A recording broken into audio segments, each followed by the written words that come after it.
disco. A very large, very lucrative new business of dance music. Maybe the biggest wave yet, because it certainly seems that more and more Americans are getting more and more into the disco scene.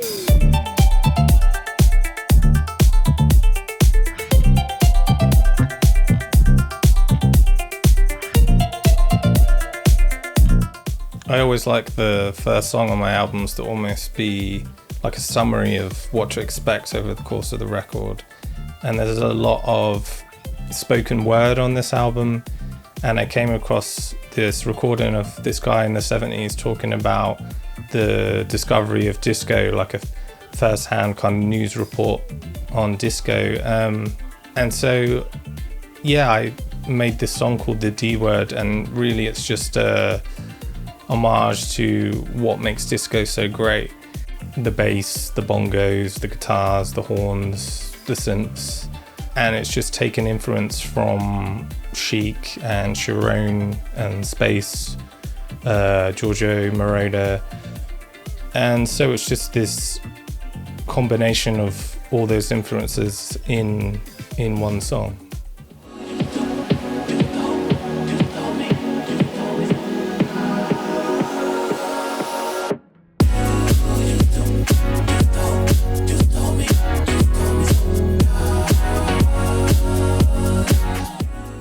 The French touch scene in the 90s was pretty much my childhood, so yeah, it was just the sound that shaped my songwriting because it just rubbed off on me because I surrounded myself with it.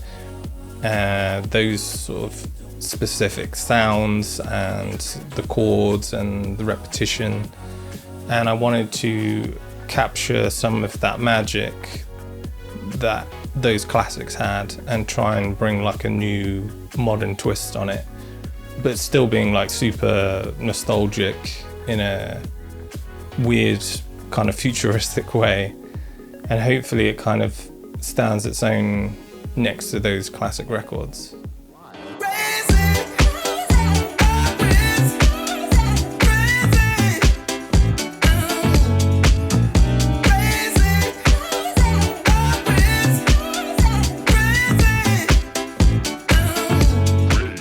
Well, Crazy is just a combination of everything that was going on in my head at the time that I wrote it.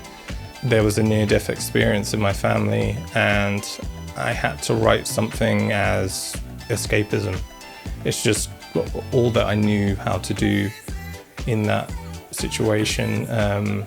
Just sort of create a world that I could travel to in my head and forget everything that was going on around me. So it's uplifting and overly happy and really funky.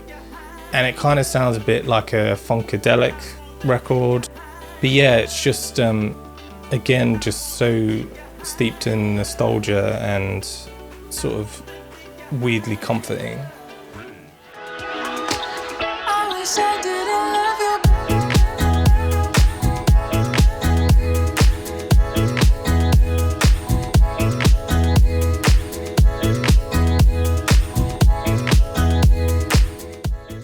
I Wish I Didn't Love You is just a tribute to 90s house. So records like Pete Heller and David Morale's Basement Jaxx, just that kind of Ibiza sound, the kind of records that you could imagine, blaring out of a convertible on like a hot summer's day.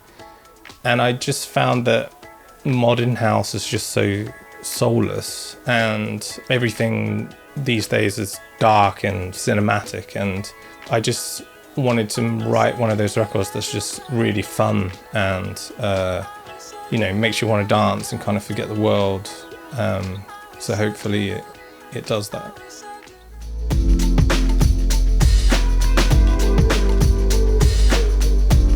It was a night like this.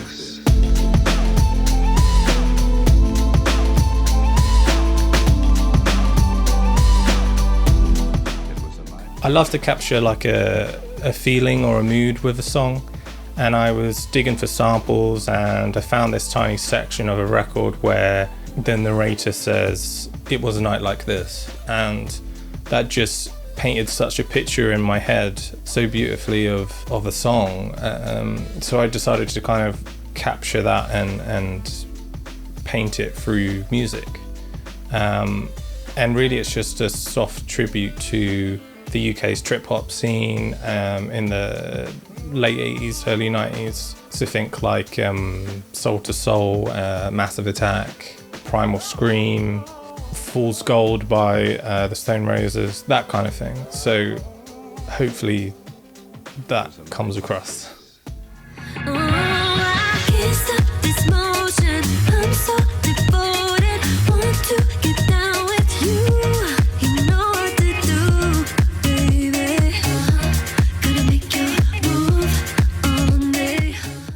So I worked with Lucy Pearson a few times over the years, and she changed her artist name to LU. On the last record we did a couple of songs, and yeah, I just had this instrumental and her voice just pairs with my songwriting so well. So I just sent it to her and she knew exactly where to take it. We were both in lockdown at the time, both in the same city, but I don't think you can tell that we weren't in the same room. And yeah, I just wanted to try and capture a bit of that early 2000s kind of house sound. So like Groove Jet or Don't Call Me Baby. And yeah, just that, you know, really cool female vocal that just suits like disco house so well. And the opposite is America, because America is now one big gay disco.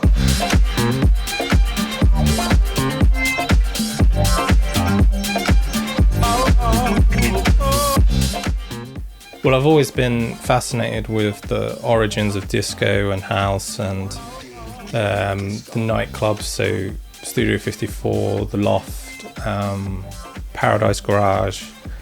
Yeah, I love looking back at the photos and the footage of the time. Crowds just mixed so much more than they do now. It didn't matter who you were. You know, you could be black, gay, white, straight, male, female, trans. It didn't matter who you were under those lights, and I just found that really inspiring.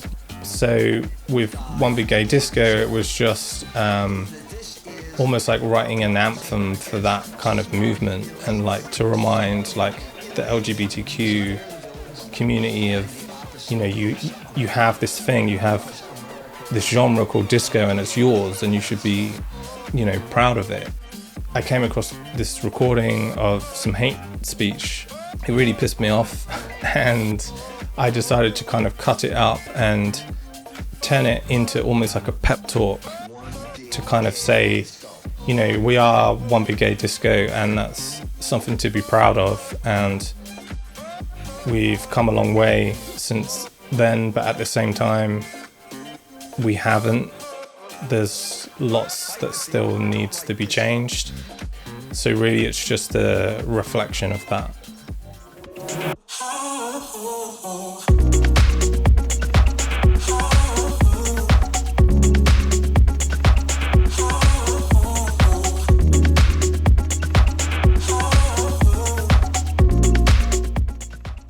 Staircase, yeah, it's the oldest song on the record and dates back to 2018, I think. And I love songs that kind of slowly evolve over time, and that's why I titled it Staircase. I think that dance music can be elegant and tender and heartwarming, so that's what I tried to put across. You know, music that really has some sort of soul. But the original demo probably sat on my hard drive like almost 2 years before I returned to it and tried to finish it off. And I just think there's something about it that just stayed with me, and I just kept going back to it in my mind. And yeah, it's just like really uplifting and sort of elevates you like when you listen to it. So hopefully when people listen to it, they get that kind of feeling.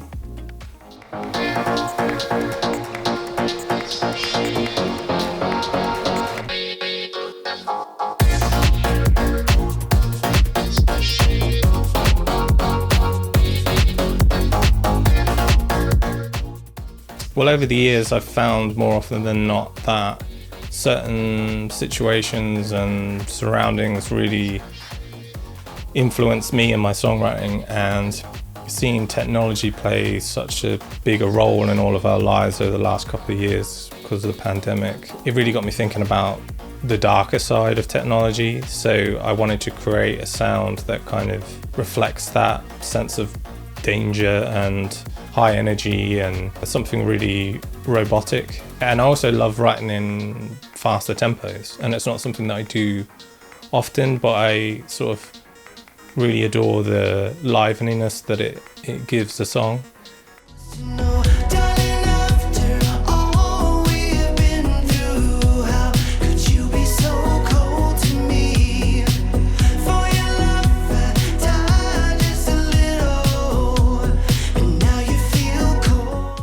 So I connected with Darren in 2020, and I just put it to him about writing a song together. And I had this idea for this sort of throwback 80s soft rock slow jam. It was just an instrumental, and I just had like a little scratch vocal that I did, just me singing gibberish. Darren loved it and decided to work on it and sent me back all these beautiful lyrics and gorgeous harmonies. And I think the final chorus has something like 40-50 tracks of backing vocals, which just blew me away. And they're all like stacked up on each other, and they make this almost like a choir kind of sound at the end of the song. And yeah, he's just such a pro. His voice is still absolutely incredible, and I think it resonated with him coming from his career so big in the 90s that he was influenced by the 80s and the music of the 80s. So I think he knew where to take it. So many people just don't understand. Hug your trans friends, they need it.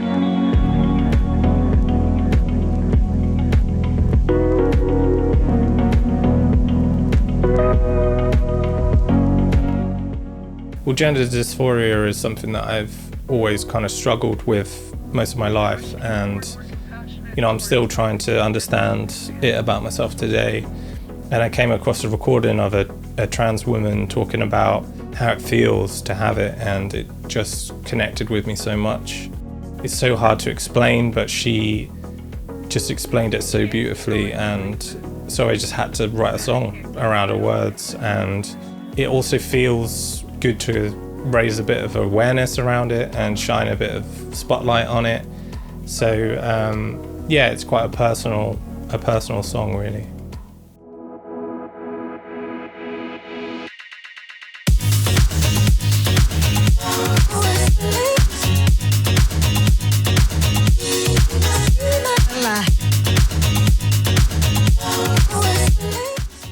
Well, I love gibberish vocals, so just chopped up vocals that don't really mean anything.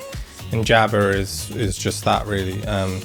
It's a sound people perhaps know me for, and I love returning to. It's sort of chaotic and bouncy and fun, and probably the fastest song that I wrote on the album. I think it took me about 2 days to write in total.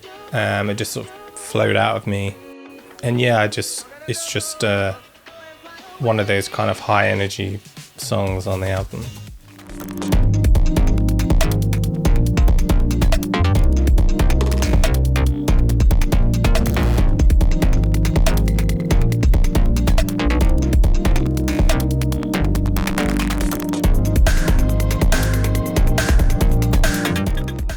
So that really came about because in January 2020 they moved the Doomsday Clock to 100 seconds to midnight, so that's what I named the song after. And the song's just really trying to capture that sense of desperation that kind of endures, and mayhem that conjures up. Just, the beauty of the world being destroyed by us, and it's probably the most IDM song that I probably ever put out, partly inspired by like Aphex Twin and Boards of Canada and Radiohead, and it's also the only song on the album that contains my vocals. They're like manipulated in the middle of the song, and I think it kind of gives it a nice touch of like humanity, really.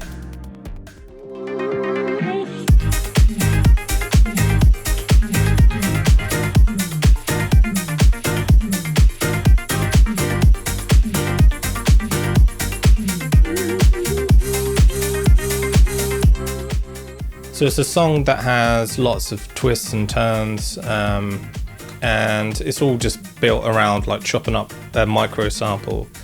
And yeah, I just wrote some chords over the samples, and it just took the song to a whole new level. And I wanted to show that disco house is so much more than just a looped sample. You can be creative with sampling today, and there's no excuse to be lazy anymore. So yeah, that's really what that's about. You look good. Did you always? Like, as a kid, I mean.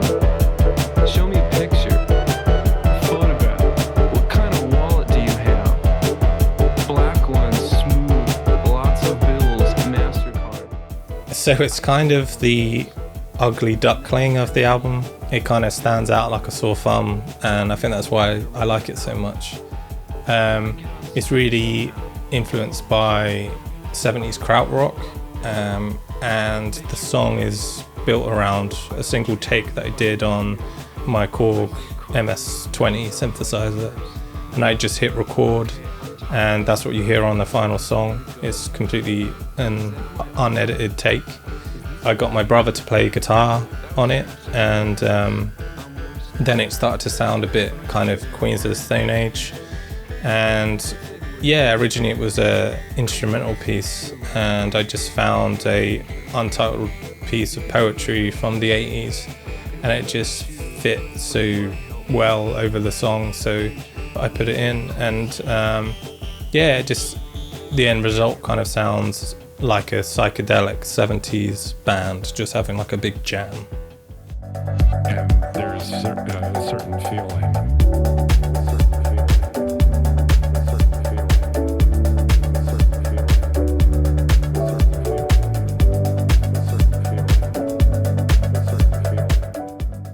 So with a certain feeling, I've always seen myself more as a programmer than a musician, and I really can't play things in physically. And one day I just sat myself down in front of a keyboard and kind of forced myself to play until I came up with this chord progression. And I genuinely feel like it's one of the most beautiful pieces of music that I've ever created. And it's quite a simple song. I added some guitar and some bass and a spoken word sample, and it just turned into this whole other thing. And it's also the longest song on the record. Yeah, it just ties everything up really nicely, I think.